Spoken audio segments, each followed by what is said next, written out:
I've been running Raspberry Pi clusters for 7 years. My first few iterations were a bit of a jungle in terms of wires, so my current cluster uses power over Ethernet hats to cut down on the clutter. And just last month, I installed my Pi cluster in my network rack. But let me show you one of the big problems with my current Pi rack.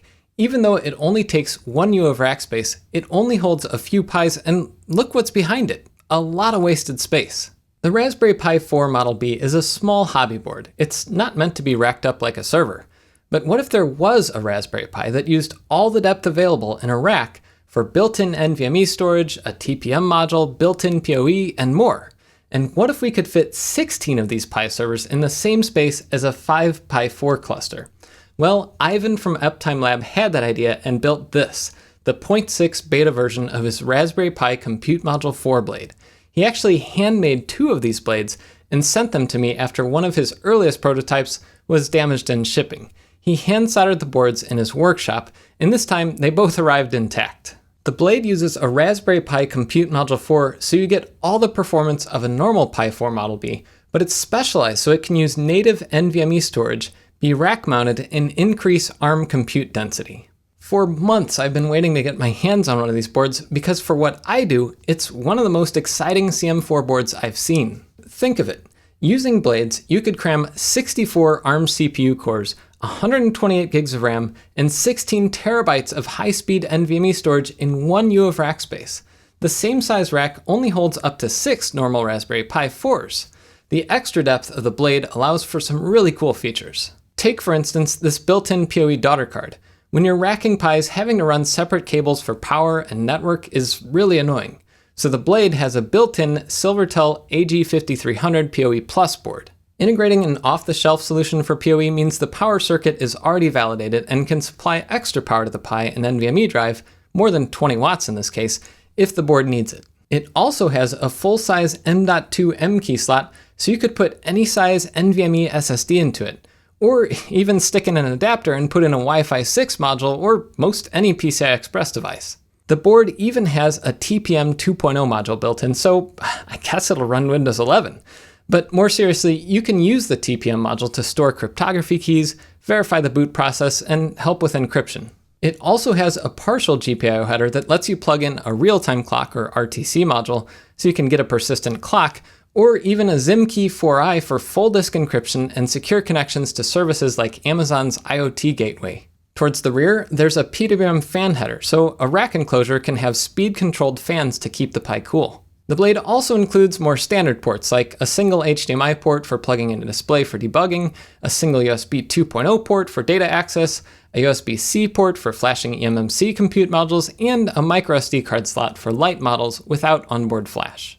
Rounding out the visible features, there's a UART debug header on top, making it easy to get console access even without an HDMI display.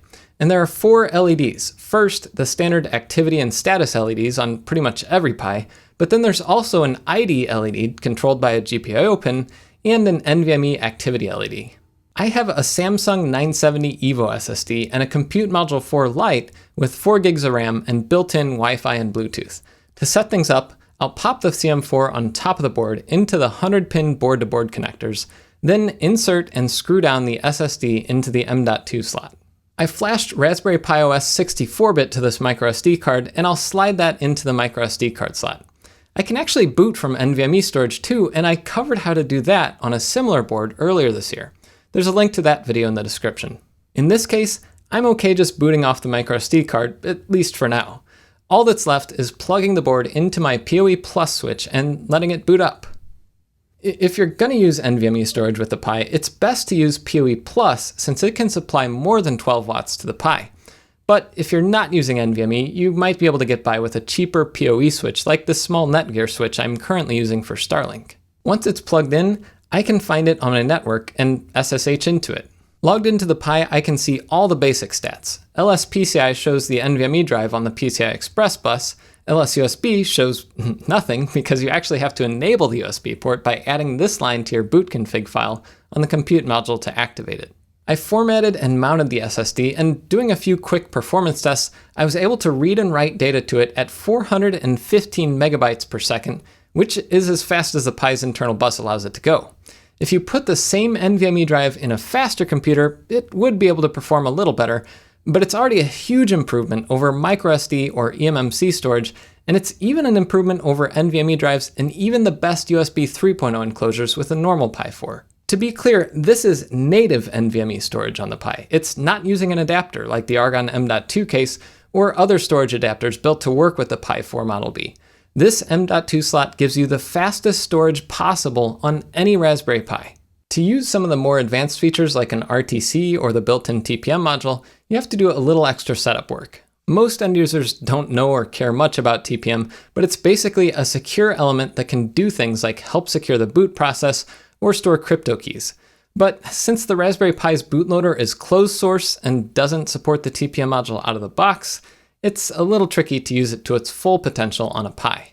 Anyways, I was able to enable the module by adding this line to the boot config file and rebooting. To verify it was working correctly, I cloned Infineon's TPM toolbox to the Pi, compiled it and ran it, and it gave me this output.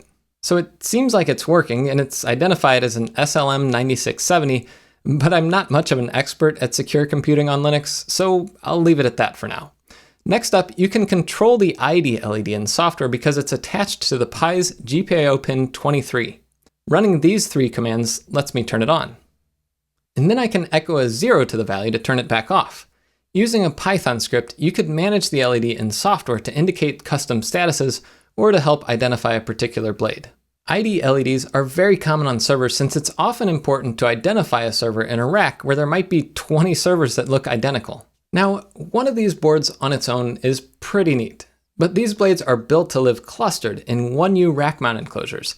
I spoke with Ivan about long-term plans, and he already has a mini rack enclosure for it, complete with integrated Noctua fans, but he hasn't settled on a full-size design. But he did send me a file for 3D printing a desk stand capable of holding up to 4 blades.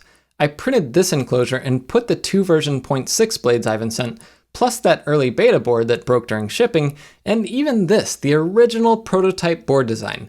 It's a lot different than the version that's getting close to production. It's always fascinating to see the progression from idea to prototype to production. And I love the personality Ivan injects into the designs, seeing the Vulcan salute, the DeLorean from Back to the Future, and even Grogu. I'm guessing the final design won't have a copyright infringing silkscreen though. So this board is awesome, but here's the bad news.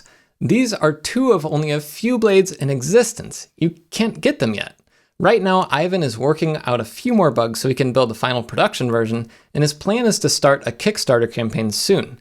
Since that campaign isn't up, I'm going to add a link in the description to his email list so you can be notified if you're interested. Once the campaign is live, I'll be sure to update the link. I can't wait to get my hands on a few more boards and rebuild my Pi cluster for a new 2022 edition that crams tons of ARM compute power into a 1U rack space with tons of high-speed SSD storage.